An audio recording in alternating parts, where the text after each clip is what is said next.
Driver गाड़ी निकालो। Ma'am साहब वो छठ पूजा पे घर जाना है तो 10 दिनों के लिए छुट्टी चाहिए बस। तेरा दिमाग खराब हो गया है क्या? तू छठ पूजा पे घर जाएगा? हाँ, गाड़ी कौन चलाएगा फिर?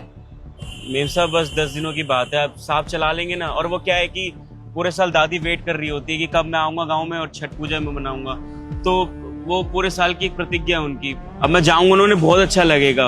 और पूरा परिवार क्या है ना, एक छठ पूजा पे ही मिलजुल के रहता है। भले पूरे साल बाहर जाके काम करे, कहीं भी रहे, लेकिन छठ पूजा पे ना सब कोई आते हैं, मिलते जुलते हंसते खेलते हैं। 3-4 दिन का त्योहार होता है, बस इतनी छुट्टी चाहिए मेरे को। क्या यार, ये छोटे लोग। तुम्हें पता है हमने तुम्हें क्यों रखा हुआ है? साहब को आती है गाड़ी चलानी, इसका मतलब ये नहीं कि साहब गाड़ी चलाएंगे। तुम ड्राइवर हो ना, तो तुम्हें गाड़ी चलानी चाहिए। और वैसे भी दिवाली पे छुट्टी दी तो थी 3 दिन की, अब क्यों चाहिए छठ पे छुट्टी? अगर तुम छठ पे घर नहीं जाओगे तो क्या पूजा नहीं होगी तुम्हारी? मेम साहब ऐसी बात नहीं है। अब दिवाली की अलग बात होती है, लेकिन छठ पूजा की अलग बात होती है। ये पर्व नहीं, महापर्व है। अगर मैं नहीं जाऊंगा तो अच्छा नहीं लगेगा घर वालों को। देखो देखो कैसे तेवर बढ़ रहे हैं इस ड्राइवर के। भूल मत, हमारे सामने तो सिर्फ एक ड्राइवर है। अपने औकात में रहकर बात कर। ऊंची आवाज करके हमसे बात नहीं करेगा तू, समझा? मेम साहब मैंने ऊंची आवाज में बात नहीं करी, बस आपको महत्व सिखा रहा हूँ कि छठ पूजा की क्या महत्वता होती है। अरे भाई, मुझे नहीं पता तुम्हारे छठ पूजा की क्या महत्व होते हैं। काम करने आए ना, यहाँ पे काम पे रखा हुआ है हमने तुझे। यहाँ पे छठ पूजा मनाने आए, काम करने आए? देखिए मेम साहब, मैं तमीज से पेश आ रहा हूँ, आप छठ पूजा को ऐसे मत बोलिए। वो आस्था है हमारी, महापर्व है हमारा। आप भले मुझे 100 गाली दे दो, मैं सुन लूंगा, लेकिन ऐसे छठ पूजा को कुछ मत बोलो। सुजीत, देखना कैसे मुझसे जबान लड़ा रहा है। देख राजा, हमने तुझे यहाँ पर सैलरी पे रखा हुआ है, समझा? महीने के 30 दिन में से 4 दिन की छुट्टी तुझे हमेशा मिलती है। हर संडे तेरा ऑफ होता है। इस मंथ भी तुझे 4 संडे मिले हैं और एक्स्ट्रा 3 दिन भी मिले हैं दिवाली के। लेकिन तुझे फिर से 10 दिन चाहिए। अगला महीना भी कवर करना चाहता है तू छुट्टी में? देख, अगर तू 10 दिन की छुट्टी करेगा ना, तो यहाँ पर वापस मत आइए। तो 10 दिन के लिए गाँव जा, मना परिवार के साथ छठ पूजा, लेकिन वापस आने की गलती मत करना, क्योंकि तुम तो चले जाओगे गाँव। हमें प्रॉब्लम होगी यहाँ पर, हम तो कर लेंगे किसी न किसी और को लेकर मैनेज, लेकिन वापस आकर तुम्हें नौकरी पे नहीं रखेंगे।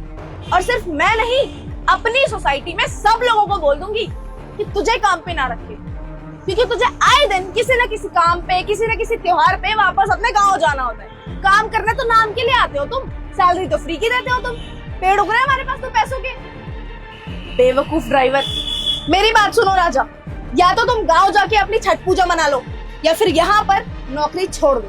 फैसला तुम्हारे हाथों में है, बोलो क्या चाहते हो? जी, मेरी कितनी औकात है, कितनी वैल्यू है यहाँ पर, सब पता चल गया मुझे। आप एक काम कीजिए, आप अपनी नौकरी अपने पास रखिए और मैं अपनी आस्था, अपनी छठ पूजा अपने पास रख लेता हूँ, क्योंकि मेरे लिए पर्व नहीं, महापर्व है। हम लोगों की आस्था जुड़ी है इससे। माँ हर साल वेट कर रही होती है कि कब मेरा बेटा आएगा और ठेकुआ बनाने में मदद करेगा। मेरे पापा वेट कर रहे होते हैं कि कब गेहूं को वो भिगोएगा और सुखाएगा। मेरी छोटी बहन वेट कर रही होती है कि कब उसका बड़ा भाई आएगा और नए कपड़े लेकर आएगा उसके लिए। आपको नहीं पता इस त्योहार की महत्वता क्या होती है। शायद आप सबके लिए दिवाली, होली यही एक त्योहार है। हमसे पूछिए, हम पूर्वांचल वालों से पूछिए कि हमारे लिए छठ पूजा क्या मायने रखता है। आपको मैं कुछ नहीं बोलूंगा। आप प्लीज ये नौकरी रख लीजिए और जो भी हिसाब करना आप कर लीजिए। मैं अपने गांव चला जाऊंगा और छठ पूजा मना लूँ। अगर आपको मेरे जितने महीने की सैलरी बनती है देना है तो दे दीजिएगा, मेरे अकाउंट में भेज दीजिएगा। अगर नहीं भी देना हो ना, मुझे कोई दिक्कत नहीं है। मैं मानूंगा कि मैंने कहीं दान कर दिया। चलता हूँ। सुनो,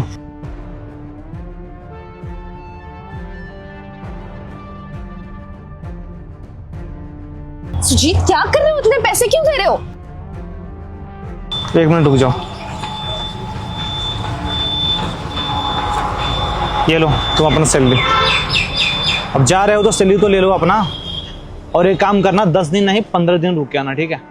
जैसे भी होगा मैं यहाँ पे मैनेज करूँगा, ठीक है? तुम्हें शायद पता है कि मैं यहाँ दिल्ली का रहने वाला हूँ, पर मैं बिहार का रहने वाला हूँ, और मैं बहुत अच्छे से जानता हूँ कि छठ पर्व क्या होता है। मेरी सारी फैमिली यहीं पे आ गई, इसलिए हम गाँव जा नहीं पाते हैं। ये तो रही दिल्ली की, तो इसको पता नहीं है ये सारी चीज़ें। जिस चीज़ के बारे में जानते नहीं है उसके बारे में ना बोला नहीं करते हैं। तुम्हें पता है छठ का महत्व क्या होता है? जो इंसान पूरे 11 महीने तक बाहर जाके काम करता है ना, वो 1 महीने दीपावली और छठ में घर चला जाता है, क्योंकि वो एक ऐसा फेस्टिवल होता है ना, सारे घर वाले उसी टाइम मिलते हैं। जो देश में रहता है या विदेश में रहता है या कहीं भी रहे, छठ पूजा एक ऐसा है कि उस टाइम में पूरे फैमिली घर पे आते हैं और साथ में फेस्टिवल मनाते हैं। तो जिस चीज के बारे में जानकारी ना हो उस चीज के बारे में मत बोला करो, ठीक है। इसका त्योहार है तो ये अपने घर नहीं जाएगा तो क्या करेगा, हमारा गाड़ी चलाता रहे यहाँ पे। तुम्हारा जब बर्थडे आता है या तुम्हारे माँ का किसी चीज का फंक्शन होता है तो तुम तो अपने घर पे जाती हो ना, तो ये क्यों नहीं जाए? ये भी तो इंसान ही है, हमारे पास काम कर रहा है तो हमसे ही तो जुड़ा हुआ है, तो हमसे छुट्टी नहीं मांगेगा तो किससे मांगेगा? तुम टेंशन मत लो, ठीक है। तुम आराम से जाओ, 10 दिन नहीं पूरे 15 दिन रह के आना, बाकी जैसे भी होगा मैं मैनेज करूंगा। और तुम्हें और कहीं काम करने की जरूरत नहीं है, तू मेरे पास ही काम करेगा। साहब आप भी हमारे यहाँ से, आप भी छठ पूजा मनाते हैं, आपने कभी बताया नहीं, आप भी मनाएंगे ना यहाँ पर? मनाते हैं ना, यहाँ भी मनाते हैं हम लोग तो छठ पूजा, जहाँ रहते हैं वहां भी मनाते हैं। पहली बार ऐसा लग रहा है कि इस शहर में कोई अपना है, बहुत अच्छा लगा देख के। कोई बात नहीं, जाओ तुम आराम से अपनी फैमिली के साथ टाइम स्पेंड करो, फिर आना आराम से, ठीक है। धन्यवाद। ठीक है, चलो बैठो तुम।